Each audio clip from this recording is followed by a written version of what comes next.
It is generally believed that the space race began in 1955 when both the United States and the Soviet Union began building ballistic missiles that could be utilized to launch objects into space. Upon both the United States and the Soviet Union having Geologist Conference in 1957, the Soviet Union responded by sending Sputnik, the first artificial satellite, into space. While in space, Sputnik emitted a signal alerting everyone that the Soviet Union could send ICBMs and so forth into space. With Sputnik being launched, the U.S. realized the Soviet Union could send nuclear warheads into space, and in response to the Soviets sending Sputnik, the U.S. built and launched the first successful American satellite in January of 1958 called Explorer. Explorer 1 was the first spacecraft to detect the Van Allen radiation belt. This satellite remained in orbit until 1970. The National Aeronautics and Space Administration, or NASA, was formed by the United States during the space race for more aeronautics and aerospace research. It controls all missions and launches to space. For those of you who don't know, ICBMs are intercontinental ballistic missiles.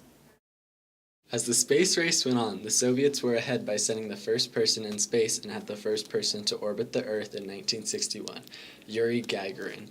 Only 3 weeks after the Soviets sent the first person into space, the U.S. put a man into space named Alan Shepard. Although Shepard did not orbit the Earth, he was the first person to manually control his spacecraft. On May 25, 1961, Kennedy gave a speech only 1 month after the Russians put the first man in space, saying that the Americans would go to the moon by the end of the decade.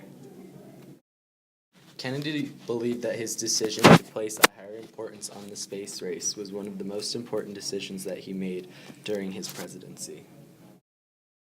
In response to the fear of the fast advancement in technology from the Soviet Union, the United States put missiles in Turkey, aimed at Moscow, so if needed, they could attack.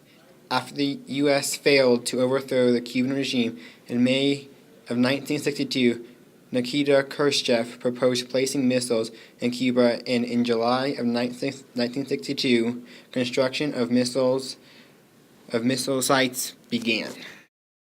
Suspicions from the U.S.'s Defense Intelligence Agency sent an aircraft to observe the suspected areas in Cuba.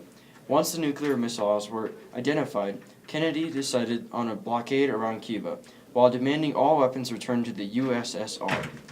After many months of confrontation on October 28, 1962, Kennedy and Khrushchev reached an agreement. Publicly, the Soviets would dismantle their weapons in Cuba and return them to the Soviet Union.